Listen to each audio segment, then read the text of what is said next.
સુરતમાં 108 એમ્બ્યુલન્સમાં 3 અદ્યતન એમ્બ્યુલન્સનો સમાવેશ કરાયો છે, જેનું ઉદ્ઘાટન ગૃહ રાજ્યમંત્રી હર્ષ સંઘવીના હસ્તે કરાયું હતું.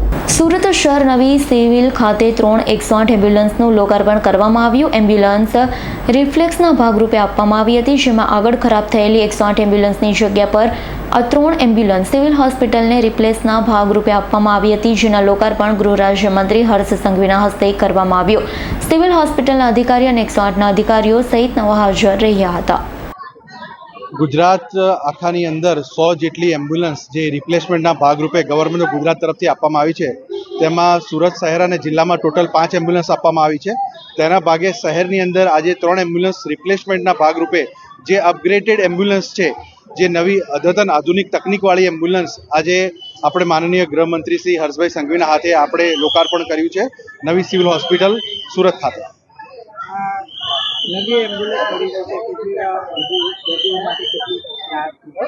108 ઇમરજન્સી સેવાની અંદર જ્યારે પણ એમ્બ્યુલન્સ બદલવામાં આવે છે, એને ચેન્જ કરવામાં આવે છે, તો અપગ્રેડ કરવામાં આવે છે.